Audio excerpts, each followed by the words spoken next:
We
all love you, Vidisha Di. We love you.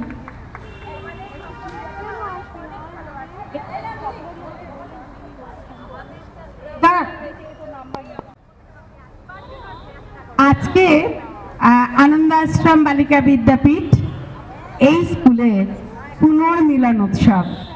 আজকে দিনটা একটা স্পেশাল দিন, কারণ আমাদের যে সকল ছাত্রীরা ছোট্ট থেকে বড় হয়েছে, ক্লাস 5 থেকে 12 পর্যন্ত এই স্কুল থেকে পড়াশোনা করে তারপর তাদের পরবর্তী জীবনে প্রতিষ্ঠিত সকল মেয়েরা তাদের ভালোবাসা নিয়ে আজকে আমাদের স্কুল প্রাঙ্গণে উপস্থিত, এবং সঙ্গে আমরাও এই নতুনের সাথে পুরনোর এই যে মেলবন্ধন, এই বন্ধনটা দেখার আশায় ছুটে ছুটে আসা। এই হাসি মুখগুলো আমাদের জীবনে এগিয়ে চলার মন্ত্র যোগায়। তোমাদের প্রচুর ভালো হোক, ভালো থাকো, জীবনে সুপ্রতিষ্ঠিত থাকো, যা কিছু দুঃখ সব চলে যাক। আর আজকে আমার জন্মদিন, আমি বলেছিলাম যে সুমিতাকে আসতে পারবো না, একটু দেরি হবে, অন্য আরেকটা জায়গায় ইনভিটেশন আছে, কিন্তু ওদের ভালোবাসার ডাকটাকে অগ্রাহ্য করতে পারলাম না, তাই চলে এলাম।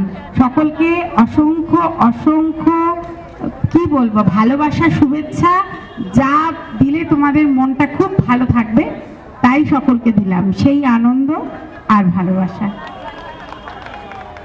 কেমন ছিলাম, কোন বয়সে ছিলাম, সেগুলো তোমাদের দেখে এখন বুঝতে পারছি। আর যারা তখন ছিলে সাদা ইউনিফর্মে আমাদের আশেপাশে ভয় ভয় এবং অনেক সময় খুশিতেও আমাদের সঙ্গে মিশে থাকতে, স্পোর্টসের সময়, ফাংশনের সময়, তোমাদের সব সময় দেখতাম কে কার পছন্দের দিদির সঙ্গে, পছন্দের দিদিদের সঙ্গে গায়ে গায়ে লেগে থাকা, চিয়ার আপ করা স্পোর্টসের সময়, সব দিনগুলো মনে পড়ছে। এবং আজকের দিনের ব্যস্ততার মধ্যে এই বয়সে এসে আমাদের সেই সময়ের দিনগুলোকে খুব বেশি সবসময় ভাবা হয় না, কিন্তু যখন আজকের দিনটাকে মনে করি তখন সেই দিনগুলোকে মনে পড়ে। আর এটা আমাদের বয়সে এসে আমার একটা ভীষণ বড় পাওয়া, খুব বড় আনন্দ। এই স্কুলটার নামের সঙ্গে যে আনন্দ আছে সেগুলোকে অনুভব করতে পারি তোমাদের সঙ্গে আমাদের সম্পর্কের জন্যে। সেই দিনগুলোতে চেষ্টা করেছি তোমাদের যতটুকু আমরা জানি ততটুকু তোমাদের দেবার। কারা কতটুকু উপকৃত হয়েছ তোমরা জানো, আমি জানি না, তবে আমার ভালো লাগে তোমাদের সেই গড়ে ওঠার সময় আমি ছিলাম তোমাদের সঙ্গে। আমার সেই জন্য নিজেকে খুব ভাগ্যবান মনে হয় সত্যি। এবং আমার সেই দিনগুলোকে যেমন ভালোবাসি, তেমনি তোমাদের দিনগুলো যখন আরও ভালো হয়ে ওঠে, নানা দিকে নানা খবর পাই তোমাদের বিভিন্ন পারফরমেন্সের, তখন সত্যি সত্যি মনে হয় এই মানুষগুলোর সঙ্গে আমি একদিন ছিলাম এবং বেশ ভালোভাবেই ওতপ্রোতভাবে জড়িয়েছিলাম, একটা সম্পর্ক ছিল। সেই সম্পর্কটাকে আমি ভীষণভাবে মূল্য দিই, আমার ভীষণ ভালো লাগে। আজকেও তোমাদের এখানে এসে সেই জিনিসটা আমি আবার ফিল করছি এবং সত্যি আমার খুব আনন্দ লাগছে। এবং সেদিন থেকে তোমাদের সবার জন্য, যারা এখানে আছো, যারা নেই এখানে, তাদের সবার জন্য আমার বক্তব্য, আসছে দিনগুলো পৃথিবীর প্রকৃতির সঙ্গে, সমাজ ব্যবস্থার সঙ্গে মানিয়ে নিয়ে তোমরা সার্থকভাবে বাকি জীবনগুলো অতিবাহিত করো এবং যারা পরবর্তীকালে আসছে তোমাদের হাত ধরে তাদের সেই রাস্তায় পৌঁছে দিও। এই শুভেচ্ছা রইল, ভালোবাসা রইল এবং আজকের দিনের জন্য তোমাদের সার্থক হোক আজকের অনুষ্ঠান, এই কামনা করে শেষ করছি। জায়গায় যাওয়া, এত কিছু করা, এত লোকের সাথে নতুন নতুন আলাপ, কিন্তু স্কুলটা এত স্পেশাল একটা জায়গা। আমার নিজের স্কুল পাঠভবন স্কুল। আমাদের যখন রিইউনিয়ন হয় বা বন্ধুদের সাথে বছরে ফেসবুক একটা খুব ইম্পর্টেন্ট কাজ করলো, 20 বছর পরে আমাদের কন্ট্যাক্টটা তৈরি হলো। এটা হতো কি না, আমি সোশ্যাল মিডিয়া পার্সন নই একদম, আমি একদম খুব এনগেজ করি না, কিন্তু একটা এক্সেলেন্ট ব্যাপার হলো we all came together and যত বয়স বাড়ছে রিয়েলাইজ করছি স্কুল ইজ সো ইম্পর্টেন্ট। মানে একদম শুরু যেখান থেকে হয় সেই জায়গাটা এত জরুরি, আর ওটার কথাই বারে বারে মনে পড়ে। আর প্রচুর, যেটা স্টুডেন্টদের বলি, প্রচুর পজিটিভিটি ছড়াও। We all need a lot of positive energy. হ্যাঁ, আমরা ভীষণ নেগেটিভ কথা বলতে শুরু করেছি আর বারবার বলছি কি যে দিনকাল খুব খারাপ, দিনকাল খুব খারাপ। দিনকাল খারাপ নয়, দিনকাল চিরকালই ভালো মন্দ মিশিয়ে ছিল। Don't make it sound hopeless for the next generation.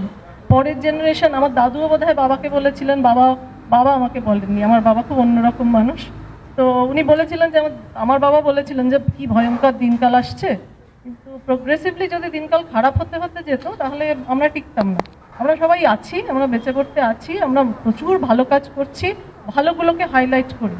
এটা খুব বড় একজন কেউ বলেছিলেন যে নিউজ পেপারে ইম্পর্টেন্ট মানে পজিটিভ আর্টিকেলগুলো একটুখানি প্রচার করো। এখন সোশ্যাল মিডিয়াতে এবং নিউজ চ্যানেলে খুব দেখি যে সারাদিন কিরকম একটা হায় একটা কিরকম কষ্ট, একটা দুঃখ, একটা পাচ্ছি না, নেই একটা, সেরকম কিন্তু নয়। There are lot of people doing a lot of positive things.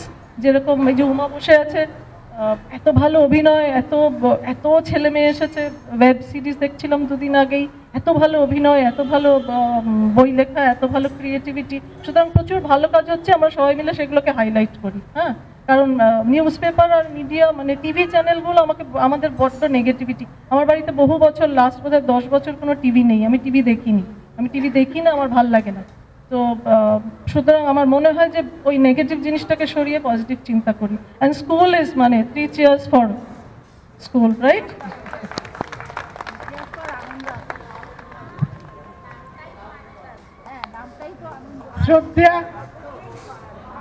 শ্রদ্ধেয় মাননীয় দিদিদের এবং আমার উপস্থিত যারা ছাত্রী মণ্ডলী আছে তাদেরকে আমি নতুন বছরের শুভেচ্ছা এবং প্রজাতন্ত্র দিবসের তৃতীয় শুভেচ্ছা জানিয়ে আজকে এই পুনর্মিলন উৎসবের আনন্দ তাকে কাটাতে চাইছি।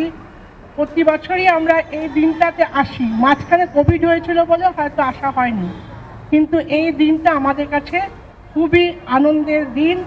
মানে প্রতিদিন যেভাবে কাটুক না কেন, কিন্তু এই যে অনেক দিন বাদে পুনর্মিলন মানে কি আমরা যে আবার নতুনভাবে একসঙ্গে মিলিত হই, তার জন্য যে আনন্দটা, সেই আনন্দটাই আমরা আজকের দিনে চাই।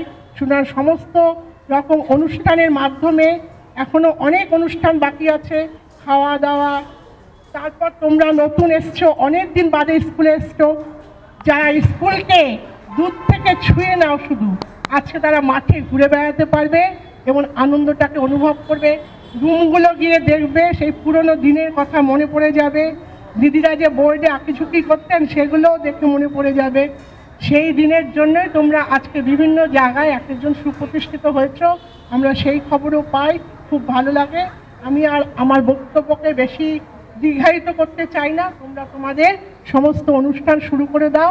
তবে আমার একটা ভীষণভাবে আজকে ইচ্ছে, আমি সুমিতাকেও বলেছি, যেহেতু ও পরিচালনা করছে, তোমাদের মধ্য থেকে আজকে একটু বেশি করে পার্টিসিপেট করবে, নাচ করবে, কবিতা বলবে, গান করবে, সবই রকম করবে। ঠিক আছে, আনন্দ করো। Thank you. আনন্দ আমি ভাবতেই পারছি না। সকলকে অসংখ্য ধন্যবাদ দেব না, শুভেচ্ছা ভালোবাসা। Thank you so much. একদম একদম।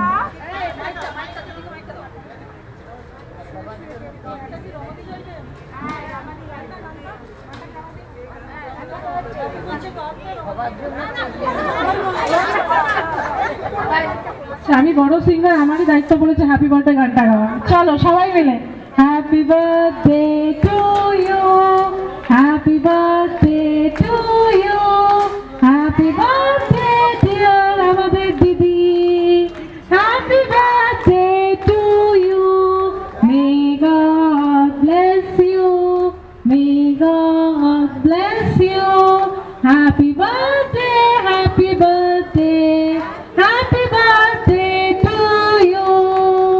Thank you so much. তোমাদের সকলকে অনেক অনেক ভালোবাসা।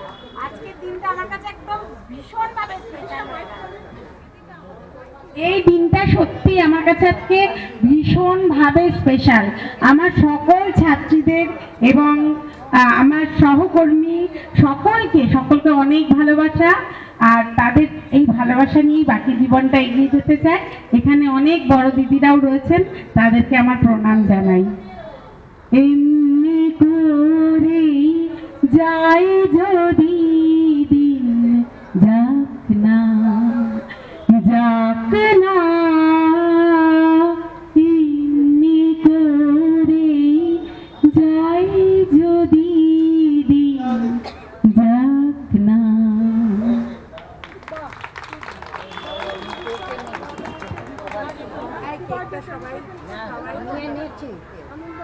আচ্ছা, চপলাজি আমাদের সবার জন্য কিন্তু কেক এনেছেন। হ্যাঁ, তো চপলাজিকে একটা থ্যাংক ইউ আমাদের সবার তরফ থেকে। আচ্ছা, আমরা এবার আমাদের 5 and 66 আমি তো ওনাদের জন্য প্লিজ একটা সবার একটা জোরে হাততালি হয়ে যাক। ওনারা আমাদের দিদিদেরকে একটু ছোট্ট করে একটা টোকেন অফ অ্যাপ্রিসিয়েশন, একটু ছোট্ট করে সম্বর্ধনা দেবেন।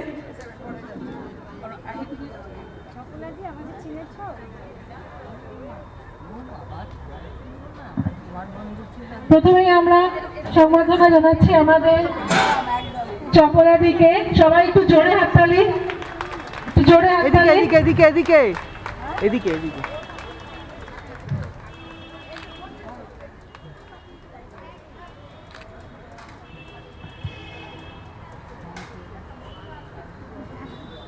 এরপর আমরা সম্বর্ধনা জানাবো আমাদের সবার প্রিয় রমাদিকে। আচ্ছা, উনি 67 এর ব্যাচ, যিনি সম্বর্ধনা দিচ্ছেন।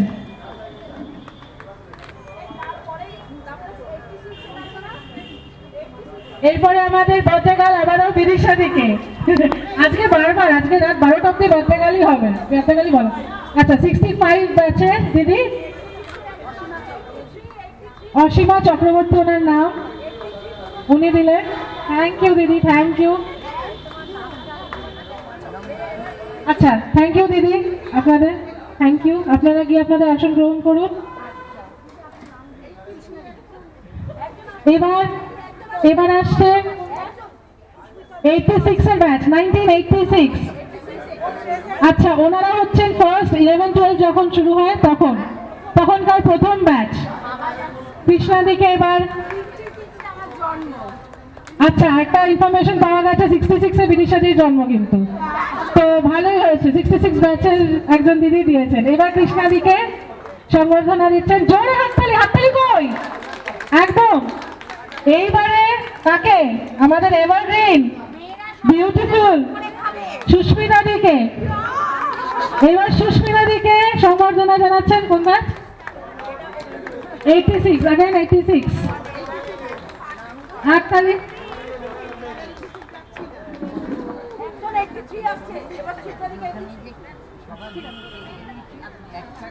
এবার আমাদের শিপ্রাদিকে সম্বর্ধনা দেবেন।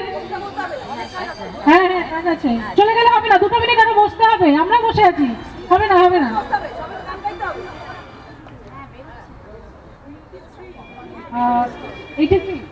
আচ্ছা, এবার 83 ব্যাচ আসছে দিদি, সবাই একটু হাততালি। শিপ্রাদিকে সংবর্ধনা জানানো হচ্ছে।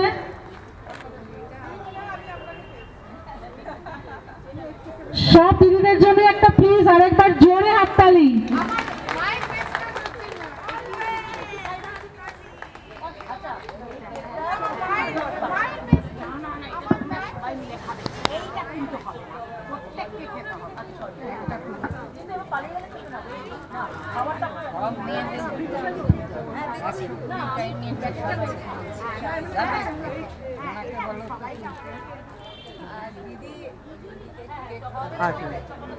আচ্ছা, এবার আমরা চপলাদি আর রমাদির কাছে কিছু শুনবো। আর ইন দ্য মিন টাইম বুধিসাদি একটু বেরিয়ে যাবেন, একটা গান। হ্যাঁ, এমনি করে যাই যদি দিন যাক না, যাক না, এমনি করে যাই যদি দিন যাক না, মন উড়েছে উড়ুক না রে, মন উড়েছে উড়ুক না রে, মেলে দিয়ে গানের পাখনা, যাক না, এমনি করে যাই যদি দিন যাক না। এখানে বসেছি সেই জায়গায় বাংলা বই কিছু রাখা রয়েছে। বাংলা বইগুলো দেখে আমি আর লোভ সামলাতে পারলাম না, আমি কেমন যেন অতীতে ফিরে গেলাম। আমি বাংলা বইগুলো হাত দিয়ে দিয়ে দেখছি এখন কি পড়ানো হয়, আমি যেগুলো পড়াতাম সেগুলো কি না। আমার তখন খুব ইচ্ছে হচ্ছে আমি ওই বই নিয়ে আমি ক্লাসরুমে গিয়ে পড়াই, মানে সেই দিনগুলো আবার ফিরে পেতে ইচ্ছে হচ্ছে। তারপরে আমি ভাবলাম কি যে ঠিক আছে, আমি যখন ওখানে, ওরা তো ডাকছে আমাকে, আমি এখানে এসে আমি ভাবছি যে সেই ক্লাসরুম, সেই গল্প পড়ানো, পদ্য পড়ানো এইগুলো, তা আমি তার লোভ সামলাতে পারছি না। আমার সঙ্গে একটা খাতা থাকে আর ওর মধ্যে অনেক সময় কবিতা লেখা, গান লেখা, বিভিন্ন অভিজ্ঞতা লেখা এগুলো থাকে। তো সেই খাতাটাই আমি এখন বের করে তোমাদের আমি একটা কবিতা পড়ে শোনাই। সেটা হচ্ছে, এই বছর তোমরা সবাই জানো কবি নীরেন্দ্রনাথ চক্রবর্তীর শতবর্ষ চলছে। তো নীরেন্দ্রনাথ চক্রবর্তীরই একটা কবিতা পড়ে শোনাই, আবার মনে হবে আমরা ক্লাসরুমে ফিরে গেছি, তাই না? অনেক সময় কিন্তু এই শীতকালে আমরা এই মাঠে ক্লাস করেছি।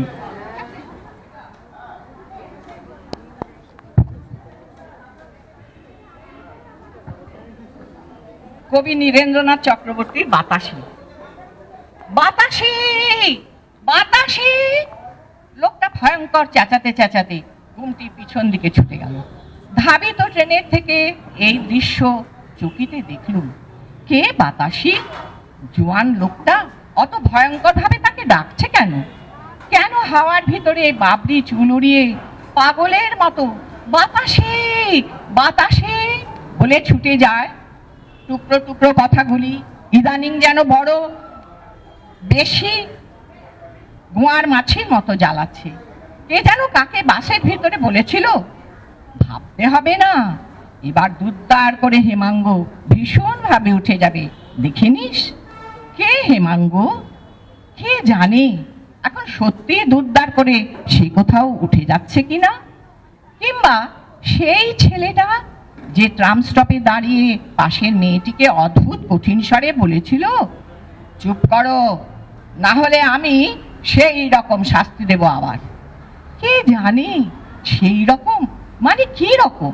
আমি ভেবে যাচ্ছি, ক্রমাগত ভেবে যাচ্ছি, তবু গল্পের সবটা যেন নাগালে পাচ্ছি না।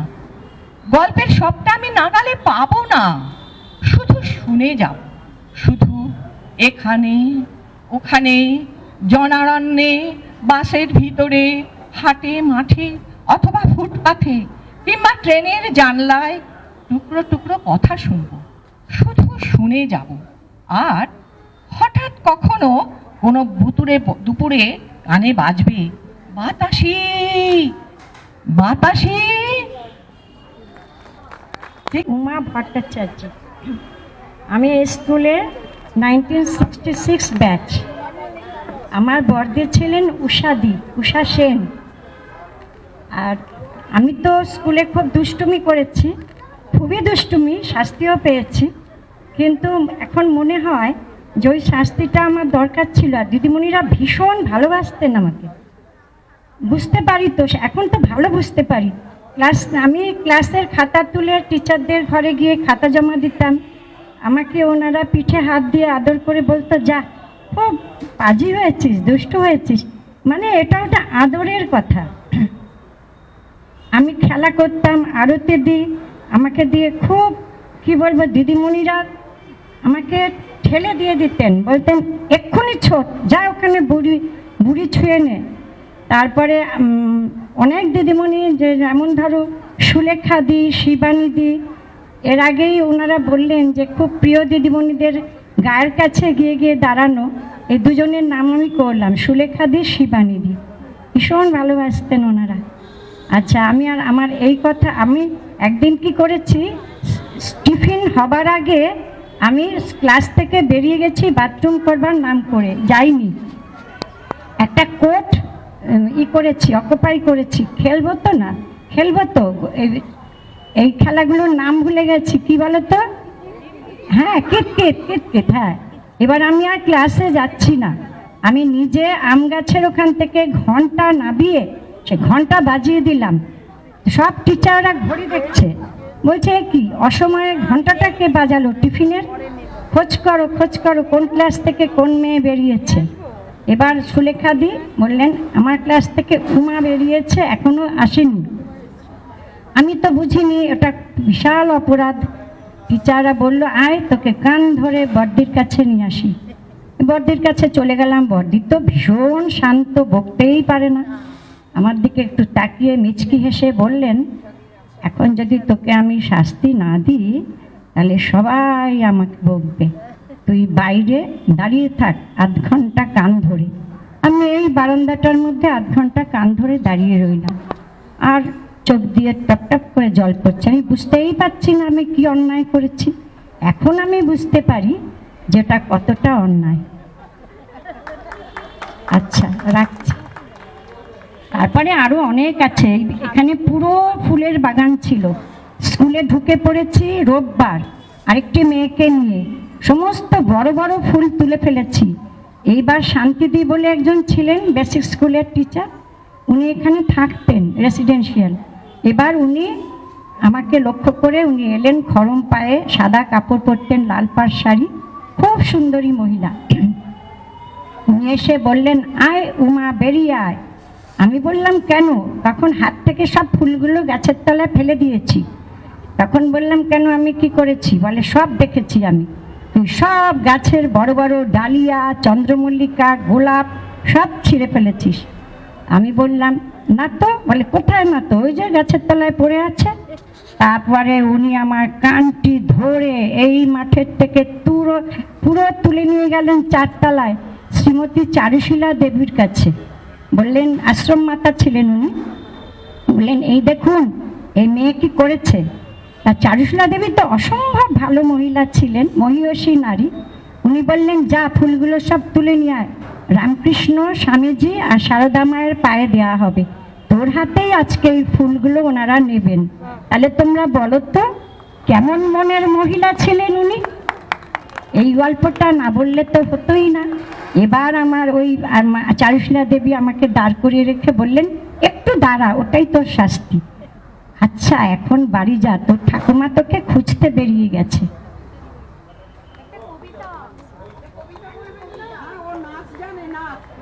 আচ্ছা শোনো, আগে একটা কবিতা বলে নি, তারপরে নাচটা, কেমন?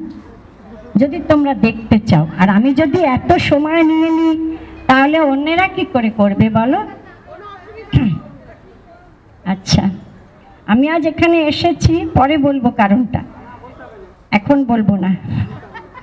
আচ্ছা, সরি আমি একটু ইন্টারাপ্ট করলাম।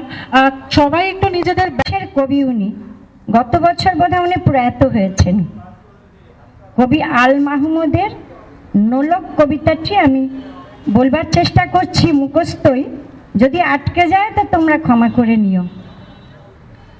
আমার মায়ের সোনার নোলক হারিয়ে গেল শেষে, হেথায় খুঁজি হোথায় খুঁজি সারা বাংলাদেশে। নদীর কাছে গিয়েছিলাম, আছে তোমার কাছে? হাত দিও না আমার, হাত দিও না। আমার শরীর ভরা বোয়াল মাছে, বলল কেঁদে তিতাস নদী হরিণ বেড়ের বাঁকে, সাদা পালক বকরা যেথায় পাক ছড়িয়ে থাকে। জল ছাড়িয়ে দল হারিয়ে গেলেম বনের দিক, সবুজ বনের হরিৎ টিয়ে করে রে ঝিকমিক। নদী বনের কাছে এই মিনতি, ফিরিয়ে দেবে ভাই, আমার মায়ের গয়না নিয়ে ঘরকে যেতে চাই।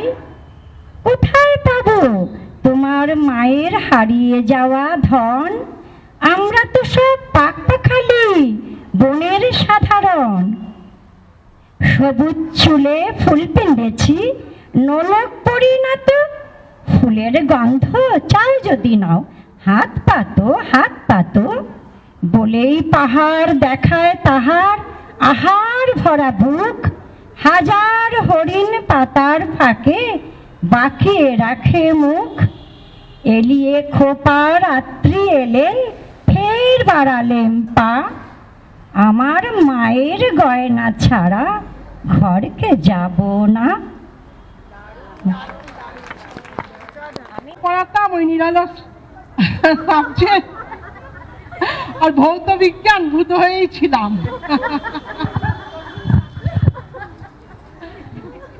তাও বলছি, ছোট্ট কবিতা অনন্ত প্রেম। তোমরা হয়তো জানো সকলেই রবীন্দ্রনাথ ঠাকুরের অনন্ত প্রেম।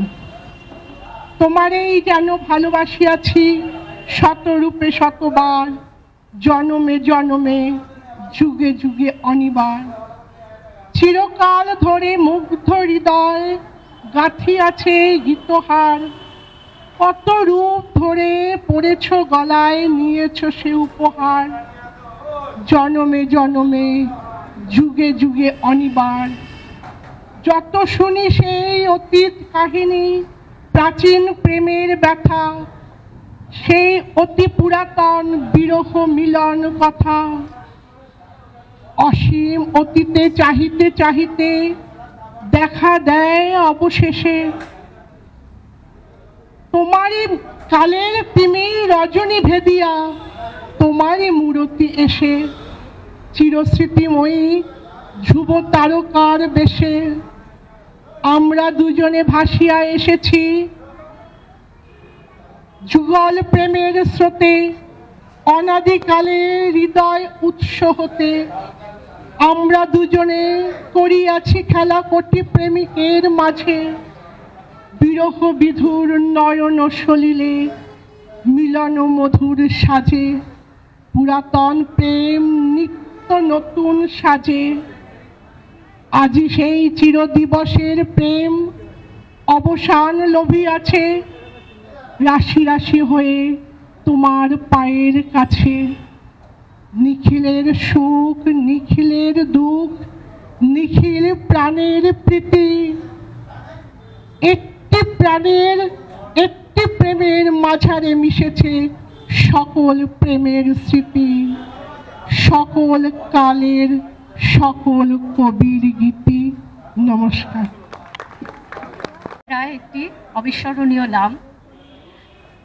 তিনি বিদেশে প্রচলিত যে ননসেন্স রাইটিং তার প্রতি প্রচণ্ড আকৃষ্ট ছিলেন এবং বহু কবিতা, এবং এবছর আবল তাবলের শতবর্ষ গেল, তো সেই কবিতার ছড়ায় এখানে যারা এখানে আছো বা আছি আমরা, তারা সবাই প্রচণ্ডভাবে আগ্রহী এবং ভীষণভাবে উৎসাহী আমরা সেই সব কবিতাকে নানাভাবে ব্যবহার করি। তো সেই ননসেন্স রাইটিংয়ে সুকুমার রায়ের পরে তার ছেলে স্বভাবতই সত্যজিৎ রায় এই রকম কিছু কবিতা লিখেছেন এবং বইটির নাম বোধহয় তোমরা সবাই জানো, তোড়ায় বাঁধা ঘোড়ার ডিম। নাম শুনেই বুঝতে পারছো ননসেন্স কাকে বলে। তো কিন্তু সেই ননসেন্স কি সত্যিই ননসেন্স? আমার একটি খুব ভালো প্রিয় কবিতা পাপাঙ্গুল, সবাই শুনেছো কবিতাটা, সবাই শুনেছো। আমি একবার পাঠ করার চেষ্টা করছি, কৃষ্ণাদি কেমন পাঠ করতে পারেন এইটুকুই নিও, আর কবিতাটাকে নিও। আবার বলছি সরি। হ্যাঁ, তারা ছাকনি চড়ে সাগর পাড়ি দেবেই দেবে, তাদের সবাই করে মানা, বলে আর কিছুতে জানা, দিচ্ছে হাওয়া কুবে, ঘূর্ণিতে সব মুরবি জেরে ডুবে, তাও কি তারা টলে? তারা সবাই হাত পা ছুঁড়ে বলে, মোরা ঘোড়াই কেয়ার করি, এই আমাদের মনের মতো তরি, ছাকনি চড়ে সাগর যাওয়ায় নেই তো কোনো ভুল, এরাই পাপাঙ্গুল। অনেক দূরে অনেক দেশের পর এদের আপন ঘর, নীল মাথাতে সবুজ রঙের চুল, পাপাঙ্গুল। কারা? পাপাঙ্গুল। তারা ছাকনি চড়েই গেল, তাতেই গেল, পুবের হাওয়ায় উঠল ফেপে সবজেটে রুমাল, সেটাই তাদের পাল, তামাকটা না কুকুর সঙ্গে বাঁধা। ডাঙার লোকে বললে, এমন গাধা, ওরা বুঝছে না কেউ মোটেই, ডুববে তরি হাওয়ার ঠেলার চোটেই, এমন জোরে বাওয়া, বেরিয়ে যাবে ছাকনি চড়ে সমুদ্রেতে যাওয়া। অনেক দূরে অনেক দেশের পর পাপাঙ্গুলের ঘর, নীল মাথাতে সবুজ রঙের চুল, এরাই পাপাঙ্গুল। ঝাঁঝরা দিয়ে জল উঠেছে নায়ে, জল নেমেছে নায়ে, তাদের ঠান্ডা লাগে পায়ে, তখন বালির কাগজ পালিশ করে পায়ের তলায় সেটে, পেরেক দিয়ে এঁটে বইয়াম চড়ে রাত কাটালো সবাই। বললে, আমরা ক ভাই, ওদের পেটে বুদ্ধি রাখি কত, এই পাড়িতে আসবে বিপদ যত, ঘুরবে যতই তরি, বলবো মোরা আমরা কি ভুল করি? অনেক দূরে অনেক দেশের পর পাপাঙ্গুলের ঘর, নীল মাথাতে সবুজ রঙের চুল, এরাই পাপাঙ্গুল। রাতটা তাদের কাটলো সাগর জলে, সাগর জলেই।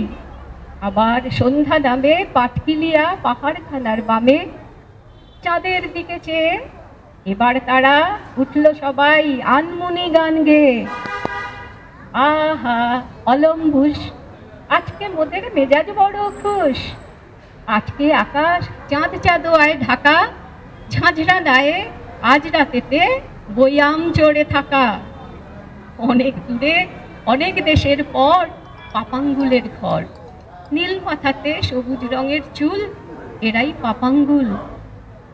পশ্চিম সাগর এলে ছাকনি তবে ডাঙার নাগাল পেলে, সে এক আজব ঠাঁই, গাছ ছাড়া আর সেথায় কিচ্ছু নাই। কার্যকরম পড়া এই দেশেতেই তাদের খরিদ করা, একটা পেঁচা, একটা গরুর গাড়ি, এক পোয়া চাল, পাউরুটি এক কারি, শুয়োর বাঁদর রং বেরঙা পানি, মৌমাছি আর ঢাকাই বাকরখানি। অনেক দূরে অনেক দেশের পর পাপাঙ্গুলের ঘর, নীল মাথাতে সবুজ রঙের চুল, পাপাঙ্গুল। 22 বছর পরে যখন এসে ফিরল তারা ঘরে, সবাই তাদের দেখতে এসে কয়, এইটুকুনি মানুষগুলো এত বড় কেমন করে হয়? তাও জানো না, বললে তারা, কম ঘুরেছি সেই কবে দেশ ছাড়া, তালুক তুলুক মালুক মুলুক যত, চ্যাংলি পাহাড় গুমতি আরো কত সব দেখেছি। এবার ভোজের পালা, সবার জন্যে ডাম্বুলি এক থালা। বললে লোকে, থাকবো যদি ভবেই, ছাকনি চড়ে সবাই মোদের সাগর যেতে হবেই, বেঁচেই যদি থাকি চ্যাংলি পাহাড় দেখতে কেন বাকি? অনেক দূরে অনেক দেশের পর পাপাঙ্গুলের ঘর, নীল মাথাতে সবুজ রঙের চুল, এরাই পাপাঙ্গুল। কারা? এরাই বলো পাপাঙ্গুল।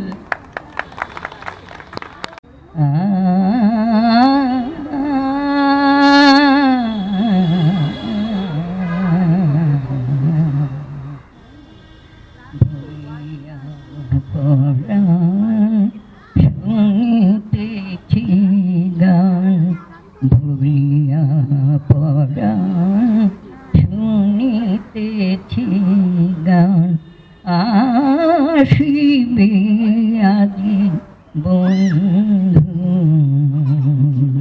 ভুলিয়া পরাণ শুনিতেছি গান আসিবে আজি বন্ধু স্বপ্ন আখিয়া সোনার পাখা আকাশে উড়াও চিত চকোর আসিবে আজি বন্ধু ভুলিয়া পরাণ শুনিতেছি গান আসিবে আজি বন্ধু চন্দ্র চূড় মেঘের গায় চন্দ্র চূড় মেঘের গায় মরাল মিথুন উড়িয়া যায় নেশাধরে চোখে আলো আধার নেশাধরে চোখে আলো আধার বহিছে পবন গন্ধ চোর বহিছে পবন গন্ধ চোর আসিবে আজি বন্ধু ভুলিয়া পরাণ শুনিতেছি গান আসিবে। 2006 আমি সে বছর খুব by chance I got into the মানে হঠাৎ করে একটা ইকো ক্লাব চালাতাম, আমাদের eco club Shyamalima eco club, যারা এখানে আছো, কেউ আছো যারা এই সময় ছিলে? আচ্ছা, তো সেখানে আমরা বেশ কিছু পরিবেশ নিয়ে কাজ করতাম, এখনও করছি। তোমরা কিছু এই গাড়ি বারান্দা দেখবে উর্জা চেতনা কিছু অ্যাক্টিভিটিস চলছে, সেটাও এনভায়রনমেন্ট রিলেটেড। আমি ভীষণ প্যাশনেট এই ব্যাপারটাতে। তো সেখানে খুব হঠাৎ করে মানে একটা প্রজেক্ট করাতে হবে কম্পিটিশনে, কিচ্ছু জানতাম না। ন্যাশনাল চিলড্রেন সায়েন্স কংগ্রেস, তো তোমরা একটু পড়ে দেখতে পারো, গভর্নমেন্টের department of science and technology, government of ইন্ডিয়ার একটা প্রজেক্ট, এখনও হয়। তো আমি ইংরেজি পড়াই, আমার সেই রকম একটা অবস্থা, হঠাৎ শর্মিষ্ঠাদি বললেন, তো করলাম। এবং সুপর্ণা গ্রুপে লিডার ছিল, ওকে প্রেজেন্ট করতে হয়েছিল প্রজেক্টটা, তো ন্যাশনালসে গেল। কে বিশ্বাস করতে পারিনি আমরা কিচ্ছু, যে আমিও প্রচণ্ড অবাক, যেমন she perform so well and we all of us, মানে মনে আছে আমরা বিকেল সন্ধ্যে জেগে আমরা ওদের 3 দিনের মধ্যে, তোমাদের টিমে যারা যারা ছিল জানি না আর কেউ আছে কি না, তো আমরা ওই কম্পিউটার ল্যাবে বসে সেই মানে রাতারাতি করলাম। তো one of the most memorable experiences of my life, মানে এত স্মরণীয় ছিল। 2006 এটা, তো বুঝতেই পারছো আমার বয়স কত, আর সুপর্ণারও একটু একটু বয়স হয়েছে। হ্যাঁ, আই ওয়াজ ইন ক্লাস 9। হ্যাঁ 9। তো এটা একটা ছোট করে বলি, খুবই একটা সাডেনলি এই জিনিসটা আসে। বড়দি তখন ছিলেন, শর্মিষ্ঠাদি, বড়দি তখন আমাদেরকে বলেন যে এটা একটা করতে হবে। তো অনেকগুলো গ্রুপ হয় স্কুলে আমাদের, তো সেই গ্রুপের মধ্যে 14th children's national science Congress ছিল, 14তম তখন হয়েছিল। তো আমাদের স্কুলে তারা আসেন, তো সেখানে কিছু প্রজেক্ট আমাদের তৈরি করতে হয়। তো আমাদের প্রজেক্ট ছিল biodiversity nurture nature for your future, I still remember. তো ওই প্রজেক্টটা আমরা ডিস্ট্রিক্ট লেভেল ক্রস করি, 4 জনের একটা টিম ছিল, সেখানে I was the team lead. তারপরে আমরা স্টেট লেভেল ক্রস করি, তারপরে আমরা ন্যাশনাল লেভেলে যাই সিকিম মণিপাল ইউনিভার্সিটিতে, সিকিমে।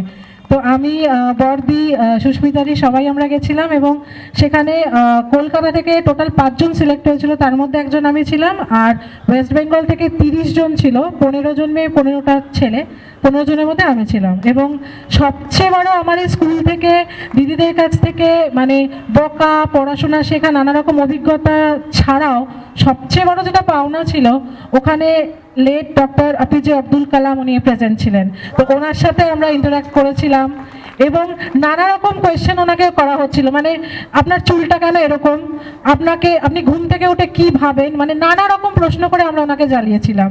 তো এটা একটা বিশাল বড় পাওনা আমার এই স্কুলের থেকে, তো যেটা আমি কোনোদিনও ভুলবো না। এবং এখনো আমার অফিসের জায়গায়, জবের জায়গায় কোথাও যদি সিভি বানাতে হয়, আমি কোনোদিনও এইটা লিখতে ভুল করি না। এইটা আমার অ্যাচিভমেন্ট, সারা জীবন থাকবে, সারা জীবনের জন্য আমি স্কুলের কাছে ধন্য। থ্যাংক ইউ সো মাচ দিদি। তার পরের বারও আমরা পার্টিসিপেট করেছিলাম, কিন্তু সেটাতে আমি লিড ছিলাম না, ওটা স্টেট লেভেল অবধি আমরা সেটাতেও গেছিলাম। কৃষ্ণাদি ছিলেন, হ্যাঁ কৃষ্ণাদি তখন ছিলেন। তো এটা একটা খুব বড় আমাদের পাওনা। আচ্ছা, ওদের সাথে কৃষ্ণাদির করানো প্রজেক্ট গেছিল, সেটা আপনারা গেছিলেন আমেদাবাদ না আমেদাবাড়ি, মহারাষ্ট্রের বারামতিতে। সেখানে বসুন্ধরা ছিল, বসুন্ধরার টাইটেলটা ভুলে গেছি, চক্রবর্তী, হ্যাঁ বসুন্ধরা চক্রবর্তী, ও সিলেক্টেড হয়েছিল ওয়েস্ট বেঙ্গল থেকে, আমাদের স্কুল থেকে।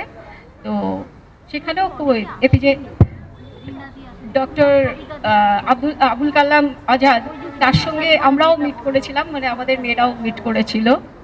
প্রত্যেকবারই উনি চিলড্রেন সায়েন্স কংগ্রেসের যেটা ন্যাশনাল প্রোগ্রাম, সেখানে আসতেন। অসাধারণ মানুষ সত্যি, আমারও মানে ওনাকে মনে থাকবে আর কি সারা জীবন। কবিতা দিকে সবাই একটু হাততালি।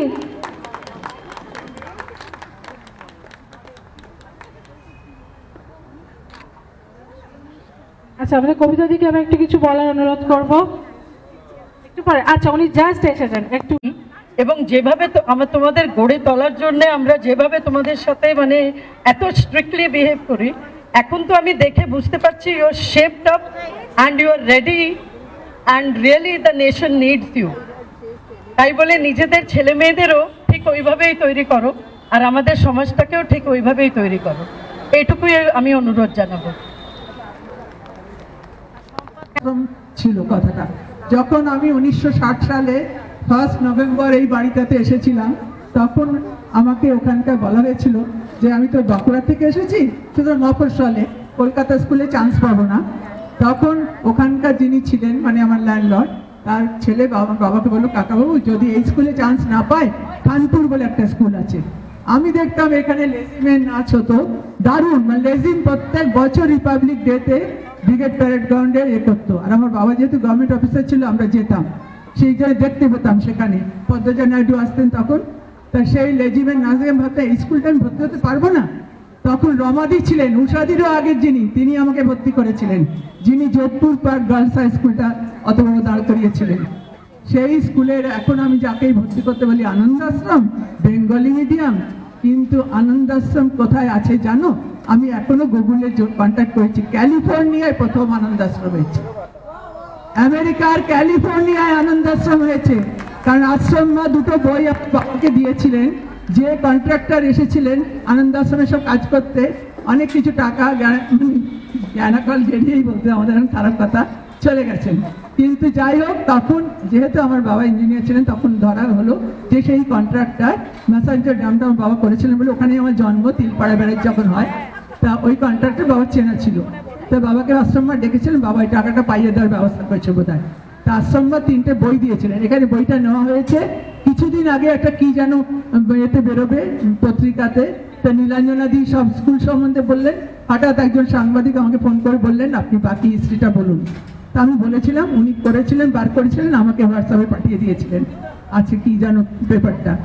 আর শর্মিষ্ঠাও দিয়েও বলেছিলেন যেখানে নিতে, আমি ওনাকে জেরক্স কপি দিয়েছি বইটা, এখানে লেখাতে। আনন্দ আশ্রম কিন্তু স্বামী বিবেকানন্দের জন্য হয়েছে, স্বামী বিবেকানন্দের জন্য। স্বামী বিবেকানন্দ কিন্তু গেরুয়াধারী সন্ন্যাসীরম নয়, সব কিছু একটা গঠনমূলক ব্যাপার বলতেন। হ্যাঁ, স্বামীজি বলতেন যে এখানে ধর্ম না করে ফুটবল খেলো, শরীরে করে, এরকম যেমন বলতেন। তাই জন্য উনি বলেছিলেন পরমানন্দজি মহারাজকে যে একটা কিছু প্রতিষ্ঠান করো, আমেরিকায় এসেছো, প্রতিষ্ঠান না করলে সেটা থাকে না। কারণ তোমরা দেখো, আমাদের গান্ধীজি 1937 সালে বুনিয়াদী শিক্ষা করেছিলেন আমাদের ইয়েতে, এখানে সাবরমতিতে, সে সব চলে গেছে। কিন্তু আমাদের কবিগুরু যে 1901 সালে ব্রহ্মচর্যাশ্রম করেছিলেন, সেই শান্তিনিকেতন আজকে বিশ্বভারতী হয়ে গেছে। একটা প্রতিষ্ঠান না করলে দাঁড়ায় না। আর শান্তিনিক যেহেতু আমার বীরভূমে জন্ম, আর আমি কর্মসূত্রে প্রায় 40 বার, মানে কর্মসূত্রে 25 বারের বেশি বেড়াতে গেছি আর 40 বারে বেশি শান্তিনিকেতন গেছি। সুতরাং আমি এই ফেব্রুয়ারিতেও ঘুরে এসেছি, লাস্ট ফেব্রুয়ারিতে। তো যাই হোক, একটা প্রতিষ্ঠান করতে করো তুমি, সেই পরমানন্দজিকে স্বামীজি বলে গেছিলেন। তো স্বামীজি তো চলে গেছিলেন 1924 সালে পরমানন্দজি মহারাজ ওইখানে একটা আনন্দ আশ্রম করেছে। তোমরা গুগল করলে দেখবে 3টে আছে, একটা যোগানন্দের আছে আর একটা আছে, কিন্তু যেটা পরমানন্দজি প্রতিষ্ঠিত আনন্দ আশ্রম আছে। সেই আনন্দ আশ্রম থেকে তখন উনিকে বলা হলো যে বেলুড় মঠের প্রেসিডেন্ট মহারাজ যে এখানে একটা করতে হবে, মানে আমাদের দেশে আর কি, তখন তো ঢাকা আলাদা না, আলাদা একসাথে। তখন ওখানে উনি ঢাকাতে একটা করলেন আনন্দ আশ্রম। তারপরে তো দেশ বিভক্ত হয়ে গেল। তা পরমানন্দজি বোধহয় 40 সালে দেহ রেখেছিলেন। তখন ওনার বোন, আমাদের যিনি আশ্রম মা চারুশীলা দেবী, ওটার দায়িত্ব নেন। এবং চারুশীলা দেবী যখন ভারত স্বাধীন হয় তখন দমদমে এখানে চলে এসে এই ওখানকার যেসব মেয়েদের বাবা মাদের কেটে ফেলেছে তারা এসে সব শিয়ালদা স্টেশনে 500 মেয়ে ঘুরছে, কিরকম মানে অসংরক্ষিত ভাবে যে কোনো সময় তখন তাদের যাতা করতে পারে। তখন উনি দমদমেতে সেই একটা আনন্দ আশ্রম প্রতিষ্ঠা করে রাখলেন। তারপরে সেখান থেকে কোনো রকমে করে তোমরা যদি দেখো, আমার একটু যাওয়ার ইচ্ছে আছে। ওই নাকতলা একটা আনন্দ আশ্রম, দীপ্তিদি আমাকে বলেছিলেন যে তুমি তো বসে আছো অসীমা, তা তুমি ওখানে একটু রাত্রি পড়াতে এসো। তাই সেইখানটা একদিন যাবো। তো ওইখানে তখন গভর্নমেন্ট থেকে দেওয়া হলো 1951 সালে বোধহয় ওটা উঠে এসেছে। আমি বলছি সাল তারিখগুলো, আমার মোটামুটি মেমোরিটা ভালো থাকে, কিন্তু হয়তো একটু ভুল হতে পারে। তা 1951 সালে ওখানে উঠে এলো। তারপরে আমাদের পেছনে এসে রামকৃষ্ণ আনন্দ আশ্রম, কারণ আমার বাবা যখন এখানে এসছেন তখন আমাকে পাড়ায় সবাই বলছে তোমার বাবা এত বড় অফিসার, তুমি কেন আলিপুর মাল্টিপারপাসে ভর্তি হবে না, তুমি কেন ভেতরে ভর্তি হবে না, আনন্দ আশ্রমে কেন ভর্তি হবে, এসব খুব পাড়ার থেকে আমাকে সেকেন্ড স্ক্রিনে তাতিয়েছিল। বাবা বলছে তুই রামকৃষ্ণ আনন্দ আশ্রমে ভর্তি হবি, রামকৃষ্ণ আনন্দ আশ্রমে। এবং সেই রামকৃষ্ণ দেবের আমাকে এমনভাবে করেছে যে আমার ভাইটি শিকাগোয় আছে, আমি ভিসা করছি, আমি যাবো, বলছে তুমি তো আমার কাছে আসছো না, তুমি তো শিকাগো বিবেকানন্দকে দেখতে এসেছো। আমি হ্যাঁ, ট্যুর কোম্পানির সাথে আমি যাইনি, কারণ কোনো ট্যুর কোম্পানি বিবেকানন্দের ওটা দেখায় না। আমি যত ট্যুর কোম্পানিতে খবর নিচ্ছি আমি সেই যাইনি, এবং আমার আশা পূরণ হবে বলেই হয়তো আমার ভাইটি শিকাগোতেই আছে এবং আমার ভিসার ইন্টারভিউ আছে ফেব্রুয়ারিতেই, আমি হয়তো ওটা দেখতে পারবো। স্বামীজির জন্য আমি সেই করে, এবং আমি মা শারদা মার চরণেই আমি নিজেকে মানে সমর্পিত করেছি। কারণ আমার মা আগের দিনও খেতে দিয়ে পরের দিন যখন খাটে বসেই মারা গেছেন, কোনো ডাক্তার আয়নি, ভবতা আয়নি, শারদা দেবীর দিকেই তাকিয়ে মারা গেছেন। সেই জন্য আমি জানি যে আমার মা ওনার কাছে চলে গেছে, আমিও শারদা মার কাছে নিজেকে নিবেদন করেছি। আচ্ছা, যাই হোক, তা সেই আনন্দ আশ্রম থেকে তখন ওই কৈলাসনাথ কার্য এই জমি টমি দিয়েছে, সমস্ত হয়েছিল। এবং সাংঘাতিকভাবে আশ্রমে আসতেন যখন গেরুয়া পরে শাড়ি পরতেন, সন্ন্যাসীদের মতো না, আর উনি একটা চুলগুলো ছিল একটা নেটের মতো লাগাতেন।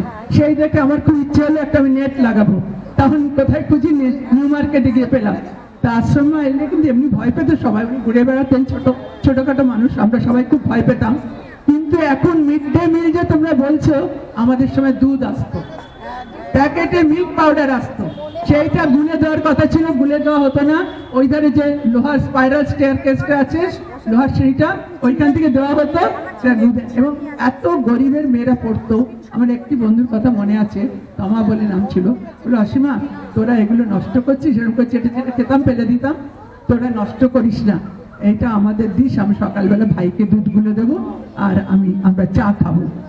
আমরা তখন মনে হলো যে আমরা একদমই খাবো না, ওই তো আমাকেই আমি দিয়ে দিতাম। আমার খুব বন্ধু ছিল, আমাদের ক্লাসের মধ্যে সবচেয়ে অবস্থা খারাপ ছিল, তা আমি দিয়ে দিতাম। তা আজকে খুব বোধহয় সে অসুস্থ, বেঁচে আছে কিনা জানি না, কিন্তু ওর ভাই খুব দুর্ব্যবহার করবেন, আমি ঠিক যাইনি, আর্থ্রাইটিসে খুব পঙ্গু হয়ে গেছিল। যাই হোক, তো ওইখান থেকে সেই মিড ডে মিল এখন বলছো, ওইখানে কিন্তু আমেরিকা থেকে তখন দুধ দেওয়া হতো, যে ছেলেমেয়েরা দুধ খেয়ে শরীরে শক্তি পাবে, এদের তো খাওয়া দাওয়া জোটে না বাড়িতে, তাই জন্য। সেই হচ্ছে আনন্দ আশ্রম, বালিকাবাড়ি রামকৃষ্ণ আনন্দ আশ্রম লেখা ছিল। তারপরে তো অনেকদিন পরে দেখলাম জলগোলা হয়ে গভর্নমেন্ট হয়ে বালিকা বিদ্যাপীঠ আলাদা, অমুক আলাদা, এগুলো আমি আর অত তখন জানি না। আমি 86 থেকে আবার যুক্ত হলাম, কারণ আমি যে ইনস্টিটিউটে প্রাইমারি টিচার্স ট্রেনিংয়ে তার পড়াতাম, তারা এখানে প্র্যাকটিস টিচিং আসতো, এদের অনেককে পড়িয়েছে। তাহলে সবাই উঠলো না, জানুয়ারি মাসেই করতে হলো। আর আমার কি বলার আছে আলাদাভাবে, এখানে যারা উপস্থিত আছে তারা অনেক বছর এই স্কুলে পড়েছেন এবং আমার থেকে বেশি জানেন। আর সব থেকে বড় কথা, অসীমাদি স্টেজে উঠে কিছু যখন বলে যাওয়ার পর আর কার কিছু বলার থাকে না, তিনি পুরো এনসাইক্লোপিডিয়া। স্কুল সম্বন্ধে তিনি যা জানেন মানে একদম আমার সত্যি, আর আমি তার থেকে কমই জানি। আমি এই বছর এসে যেটুকু পেয়েছি সেটুকুই জানি। আর এখানে কৃষ্ণাদি আছেন, শিপ্রাদি আছেন, আমাদের কবিতাদি অনেক বছর বাদে আবার জয়েন করলেন স্কুলে, তো ওনাকেও ওয়েলকাম, উনিও কিছু বলবেন। সবাই এখানে মানে সম্পৃক্ত, এবং যারা এক্স স্টুডেন্ট, সুমিতা তো অবশ্যই বলবে, পিয়ালিও বলবে, আপনারা সবাই আছেন এখানে, আপনারা অবশ্যই আপনাদের মুখ থেকে শুনতে চাইব। এই দিনটা ছাড়া তো আর কারোর সাথে দেখা হয় না। আমার দেখা হয় পিয়ালি এবং সুমিতা, ওরা আমার সাথে নিয়মিত যোগাযোগ রাখে এবং ওদের অত্যন্ত উৎসাহে, ওরা অত্যন্ত উদ্যোগী এবং উৎসাহী, সম্পূর্ণভাবে ওদের উৎসাহে এই মানে কার্যক্রমটা হয় এবং ওরা প্রত্যেক বছর এটা অত্যন্ত উৎসাহের সাথে করে। আর আগের বছর আমার মনে আছে কিছু দিদিরা নেচেছিলেন, গেয়েছিলেন, এইবারও কিন্তু চাই সেই সুন্দর অনুষ্ঠান কিন্তু এইবারও চাই। আর এবারে ওরা খুব সুন্দর স্টেজ করেছে। সত্যি কথা বলতে গেলে আমি কোনো সাহায্য করতে পারিনি, ওরাই করেছে সব। তো এখানে উঠে এসে সবাই করবেন। আর কৃষ্ণাদি আছেন, নিশ্চয়ই কৃষ্ণাদিকেও, শিপ্রাদি, সবাই স্টেজে উঠে ওনারা বলবেন, কিছু বক্তব্য রাখবেন। সবার বলা হয়ে গেছে, সরি আমি ক্ষমা চেয়ে নিচ্ছি দেরি করে আসার জন্য। আজকে দিদি সবাই একটু হাততালি।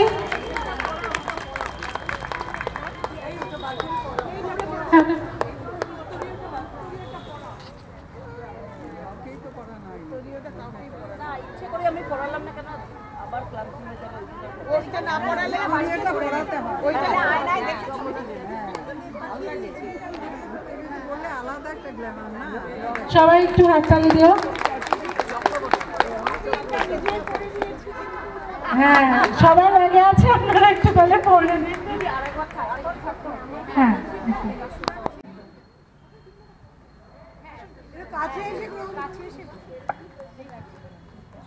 অনেক অনেক ধন্যবাদ। আর এইটা সত্যি কথা বলতে গেলে আমি সমস্ত এক্স স্টুডেন্টদের কাছেই আমার একান্ত নিবেদন, মানে প্রার্থনা, এবং সুমিতার কাছেও বলেছি অনেকবার, পিয়ালিকেও, যে এত বড় স্কুল চালাতে আমাদের অনেক অর্থের প্রয়োজন হয় এবং মানে নিজেদের সংসারের সাথে এটাও অনেকটা সংসারই বলা যায়।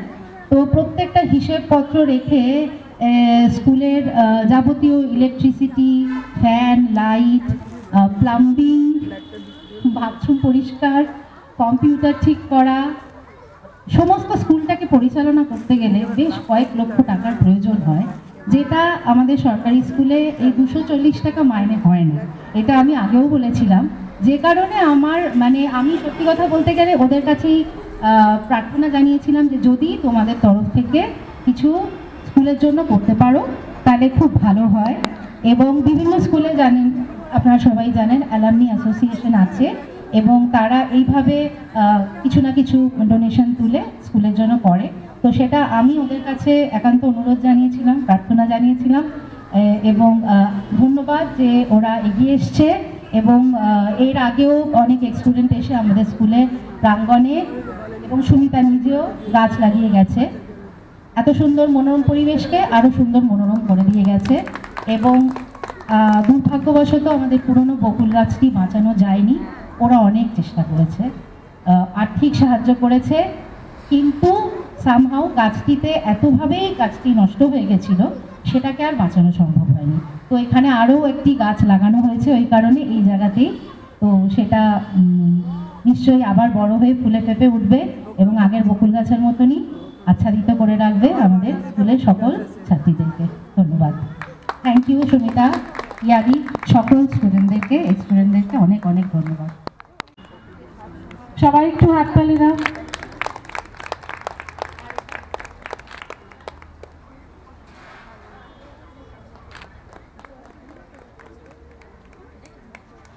আমরা আমাদের দিদিদের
শাখা প্রাণীর মাঝে আয় মোরা সুখের দুঃখের কথা কব প্রাণ জোড়াবে তাই মোরা ভোরের বেলা ফুল তুলেছি দুলেছি দোলায় মাঝে হাসি গান গেয়েছি বকুলের তলায় হয় মাঝে হলো ছাড়া ছাড়ি গেলে আবার দেখা যদি হলো শাখা প্রাণীর মাঝে পুরানো সেই দিনের কথা ভুলবি কি রে হায় সে চোখের দেখা প্রাণীর কথা সে কি ভোলা যায় নাচো নটরা যোগী মহাকাল প্রলয় কাল ভোলো ভোলো সৃজন ছন্দে আনন্দে নাচো নটরা যোগী মহাকাল প্রলয় কাল ভোলো ভোলো সৃজন ছন্দে ছড়াতে তবু জটিল জটা শিশু শশীর কিরণ ছটা ছড়াতে তবু জটিল জটা শিশু শশীর কিরণ ছটা উমারে বুকে ধরে আসুকে উমারে বুকে ধরে আসুকে দোল দোল সৃজন ছন্দে আনন্দে নাচো নটরা যোগে মহাকাল প্রলয়তাল ভোল ভোল সৃজন ছন্দে মন্দ শ্রোতা মন্দাকিনী সুরধুনি তরঙ্গে মন্দ শ্রোতা মন্দাকিনী সুরধুনি তরঙ্গে সঙ্গীত জগাহে তব নৃত্য বিভঙ্গে ভূতরা ফুল খুলিয়া ফেলি জটাতে বড় চম্পা বেলি ভূতরা ফুল খুলিয়া ফেলি জটাতে বড় চম্পা বেলি হে আদি কবি নবীন বাণী হে আদি কবি নবীন বাণী বলো বলো সৃজন ছন্দে আনন্দে নাচো নটরা যোগে মহাকাল প্রলয়তাল ভোল ভোল সৃজন ছন্দে। খুব বাজে গাইলাম, ক্ষমা ঘৃণা করে নেবেন। এটা যদি প্র্যাকটিস ছাড়া হয় তাহলে প্র্যাকটিস করে তার আগে আমরা প্রত্যেক স্টুডেন্টের তরফ থেকে স্টুডেন্টই বলবো স্টুডেন্ট কোনো এক্সের ব্যাপার নেই, তো স্টুডেন্টের তরফ থেকে একটা রিকোয়েস্ট আছে আমাদের অফিস আছে, আমরা কিন্তু বছরে একটা দিন স্কুলে আসি, রোজই আসতে চাই, উপায় নেই, তো সেই জন্য আমরা চাই একগুলো সেই ক্লাসরুম সেই ক্লাসরুম ব্ল্যাকবোর্ডগুলো একটু, তো তাই জন্য আমরা একটু চাইছি যদি একটু আমাদের অনুমতি দেন। হ্যাঁ, সব খুলতে হবে না, যেটা যেটা নিয়ে হবে, যেটা খোলা যাবে সেরকম কয়েকটা।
পথ হতে আমি গাথিয়া এনেছি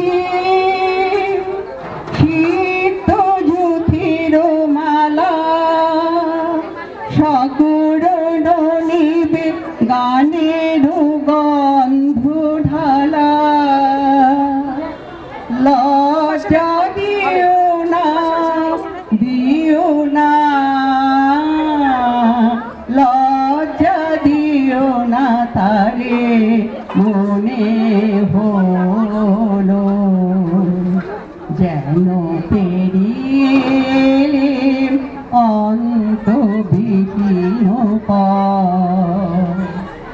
সজল মেঘের ছায়া ঘনাইছে বনে বনে পথ হারানোর বাজিছে বেদনা সমীরণ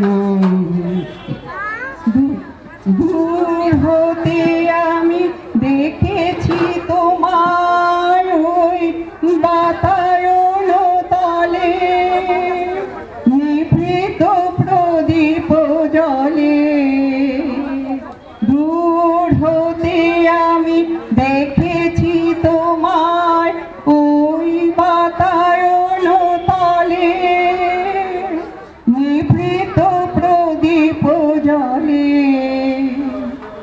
আমার আখি উৎসুক পাখি ঝড়ের অন্ধকারে মনে হলো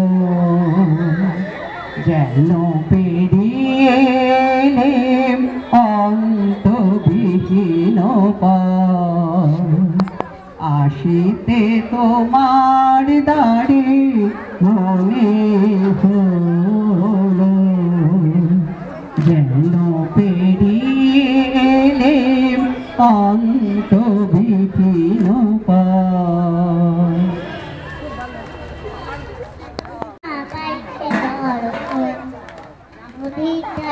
গাছের বন্ধু ইশারা করো আর পাকা গতি গইছে বারবার চিংড়ি মাছের ভেতর ছাড়া তাইতে লিখেছি আরে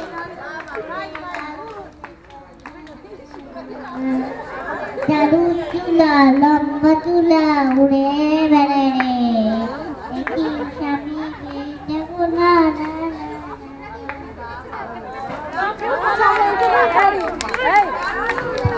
আমরা এইটুকুই শিখেছি আপাতত, তাই আমরা এইটুকুই করে দিই।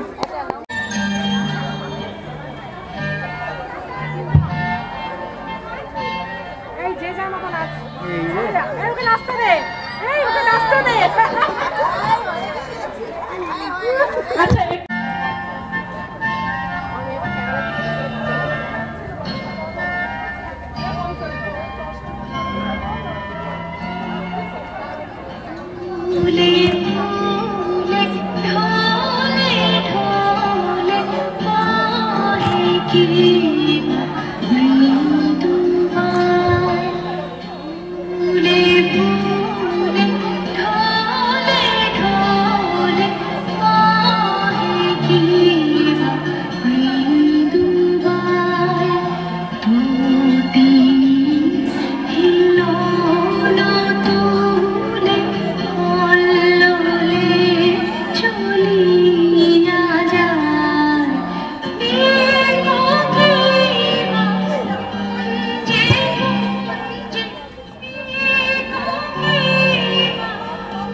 আচ্ছা ওরা এইটুকুই করবে।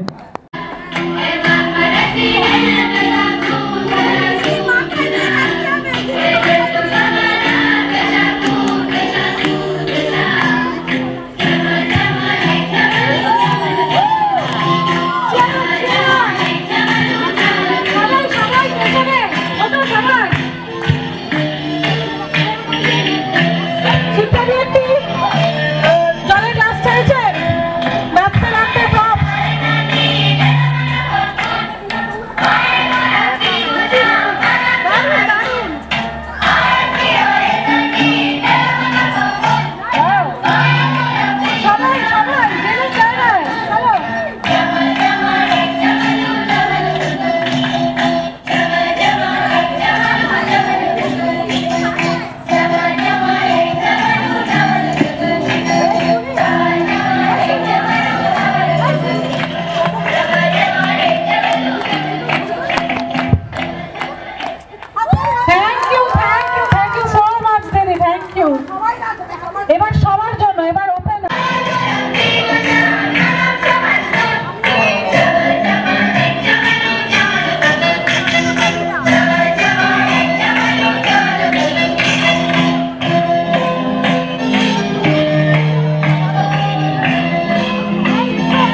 পারে দাঁড়িয়ে আছো তুমি আমার গানের পারে, আমার সুরগুলি পায় চরণ, আমি পাইলে তোমারে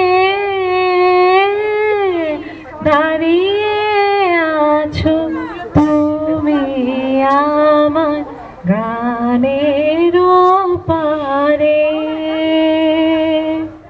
বাতাস বহে মরি মরি আর বেঁধে রেখো না তরি, বাতাস বহে মরি মরি আর বেঁধে রেখো না তরি, এসো এসো পার হয়ে মোর হৃদয় মাঝারে দাঁড়িয়ে আছো তুমি আমার গানের পারে। একদিকে কৃষ্ণ তুমি অন্যদিকে রাম কৃষ্ণ লহ গো আমার অন্তরে প্রণাম, রাম কৃষ্ণ লহ গো আমার অন্তরে প্রণাম। একদিকে কৃষ্ণ তুমি অন্যদিকে রাম,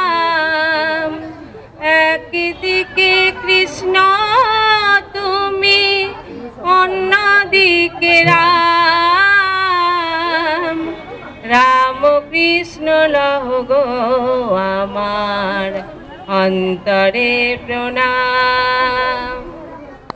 স্বপ্ন ভঙ্গ আজি প্রভাতে রবির কর, কেমনে পশিল প্রাণীর পর, কেমনে পশিল গুহার আধারে প্রভাত পাখির গান, না জানি কেন রে এতদিন পরে জাগিয়া উঠিল প্রাণ, জাগিয়া উঠেছে প্রাণ, ওরে উঠলে উঠেছে বাড়ি, ওরে প্রাণের বাসনা প্রাণের আবেগ রুধিয়া রাখিতে নারী, থর থর করি কাঁপিতে ভূধস, শিলা রাশি রাশি পড়িতে খসে, ফুলিয়া ফুলিয়া ফেনিল সলিল, গরজি উঠেছে দারুণ রোষে, হেথায় হোথায় পাগলের প্রায়, ঘুরিয়া ঘুরিয়া মাতিয়া বেড়ায়, বাহিরিতে চাই দেখিতে না পাই কোথায় কারার দ্বার, কেন রে বিধাতা পাষাণ হেন চারিদিকে তার বাঁধন, কেন ভাঙরে হৃদয় ভাঙরে বাঁধন, সাধনে আজিকে প্রাণের সাধন, লহরীর পরে লহরী তুলিয়া আঘাতের পর আঘাত কর, মাতিয়া যখন উঠেছে পরাণ, কিসের আধার কিসের পাষাণ, উথলি যখন উঠেছে বাসনা, জগতে তখন কিসের ডর, আমি ঢালিব করুণা ধারা, আমি ভাঙিব পাষাণ কারা, আমি জগৎ প্লাবিয়া বেড়াবো গাহিয়া আকুল পাগল পাড়া, কে সেলাইয়া ফুল কুড়াইয়া রামধনু আঁকা পাখা উড়াইয়া, রবির কিরণে হাসি ছড়াইয়া দিব রে পরাণ ঢালি, শিখর হইতে শিখরে ছুটিব, ভূধর হইতে ভূধরে লুটিব, হেসে খলো খলো গেয়ে কলো কলো, তালে তালে দিব তালি।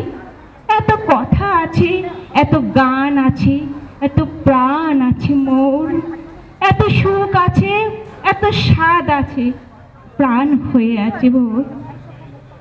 কি জানি কি হলো আজি, জাগিয়া উঠিল প্রাণ, দূর হতে শুনি যেন মহাসাগরের গান, ওরে চারিদিকে মোর, এ কি কারাগার ঘোর, ভাং ভাং ভাং কারা, আঘাতে আঘাত কর, ওরে আজ কি গান গেয়েছে পাখি, এসেছে রবির কর। নমস্কার। লাল পাহাড়ি দেশে যা রাঙা মাটির দেশে যা, লাল পাহাড়ি দেশে যা রাঙা মাটির দেশে যা।